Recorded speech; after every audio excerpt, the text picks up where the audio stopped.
সবাইকে welcome back to my blog again. জানি অনেক দিন ব্লগ দেওয়া হয় না, তাই একটা ছোট্ট ভিডিও তোমাদের সাথে শেয়ার করছি। ভিডিওটা ঠিক আজকের বলবো না, অনেক দিন হয়ে গেছে। তো তোমরা তো এমনি থাম্বনেল অ্যান্ড টাইটেল দেখে বুঝতেই পেরে গেছো, তাই প্রথম থেকে শেষ অবধি ভিডিওটা দেখতে থাকো, আশা করি তোমাদের ভালো লাগবে। আর যারা প্রথমবার এসছো আমার চ্যানেলে, হাই আমি অন্বেষা, এরকম ছোটখাটো ভিডিও দিয়েই থাকি। তোমাদের যদি কোনো সাজেশন থাকে রিগার্ডিং এনি ভিডিওস যেটা তোমরা দেখতে চাইছো, তাহলে সেটা কিন্তু তোমরা আমাকে কমেন্ট করে জানাতেই পারো। And don't forget to like, share and also subscribe to my channel.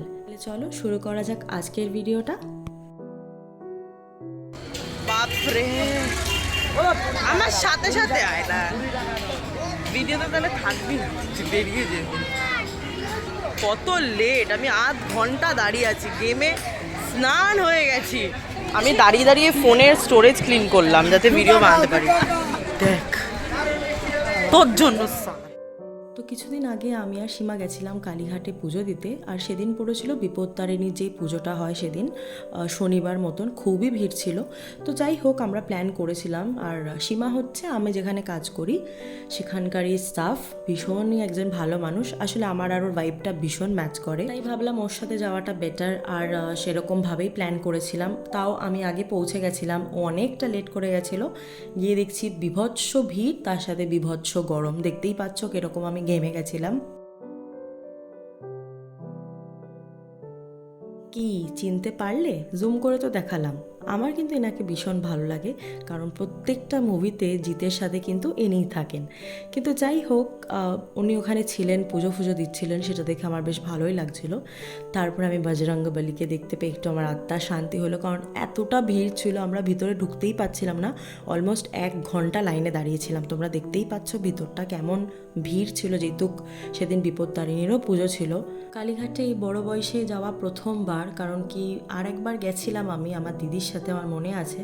তখন কালীঘাটটা মন্দিরটা একদম অন্যরকম ছিল। এখন যারা যাওনি তার আগে দেখে আসতে পারো, কারণ এখন ভীষণ সুন্দর করে দিয়েছে। তবে একটা খারাপ লাগার বিষয় অবশ্যই আছে, আমি যত জায়গায় গেছি, দক্ষিণেশ্বর হোক, তারাপীঠ হোক, এই কালীঘাটই বা হোক না কেন, এখন সব জায়গায় টাকাটাই বেশি ম্যাটার করে। কারণ পুজো দেওয়াই হয়নি, তার আগের থেকে বলে দিচ্ছে দক্ষিণাটা বার করে রাখো। ইভেন ভোলেনাথকেও যখন পুজো দেবো তখনও বলছে টাকা বার করে রাখো। আমি বুঝে পাই না মানে এতটা কেন এই জিনিসটা করছে। হ্যাঁ, লোকেরা ঘন ঘন লোকেরা যায়, অনেক দূর থেকে মানুষরা আসে শুধুমাত্র মায়ের দর্শন করবে বলে। তো সেটাই খারাপ লাগলো আর কি। তারপর পুজো দেওয়ার পরে আমরা একটু ঘুরে ঘুরে দেখছিলাম, কারণ সীমাও প্রথমবার গেল। আর ওখানে একটা ভোলেনাথের শিবলিঙ্গ ছিল, একটা ছোট্ট মন্দির মতন করা। তো সেখানে গিয়েও একটুখানি পুজো দিলাম, সীমা আর আমি মিলে একটু ধূপ দিয়ে ফুল দিয়ে। আর ভোলেনাথ তো সবই, মানে সবটুকুই যেন তার চরণে। আর ভগবানের কাছে আর চাওয়ারই বা কী আছে, কারণ আমার জীবনের সবথেকে গুরুত্বপূর্ণ একজন মানুষ আমার মা ছিলেন। তাকে কেড়ে নিয়েছে, তার থেকে বড় বিষয় আমি আর কিছুই চাই না। এখন যারা আছে তাদেরকে ঘিরেই বাঁচতে চাই, তাদের সাথে বাকি জীবনটা কাটাতে চাই সত্যি। যাই হোক, অনেক অনেক বললাম, অনেকটা শেয়ার করলাম শুধুমাত্র এই ভিডিওর থ্রুতেই, না হলে আমি তো এইসব কথা বলি না খুব একটা। যাই হোক, কেউ আবার ভেবো না যে সিম্প্যাথি গেইন করছি বা মনের কষ্ট তোমাদেরকে শোনাচ্ছি, সেরকমটা নয়। তোমাদেরকে শেয়ার করি যেগুলো আমার মন থেকেই আসে, ভালো লাগে, তাই সেইটুকুই। তো যাই হোক, আমাদের পুজোটা খুব ভালো মতন সম্পূর্ণ হয়েছে, ভীষণ মন ভরে আর কি করতে পেরেছি। আর ওখানে না ভীষণ সুন্দর একটা রাধাকৃষ্ণের মূর্তি ছিল, যেটা দেখে মন চোখ একদম ভরে গেছিল। তারপর আমরা ডিরেক্ট চলে গেছিলাম কাজে। তো আজকের জন্য এইটুকুই। ভালো লাগলে কিন্তু অবশ্যই লাইক করো, কমেন্ট করো, আর হ্যাঁ, সাবস্ক্রাইব বাটনকে হিট করে যায়। দেখা হচ্ছে খুব শিগগিরই নেক্সট ভিডিওতে। বাই। কেমন লাগলো তোমার আজকে? আমার খুবই ভালো লেগেছে, কিন্তু খুবই গরম লাগছে।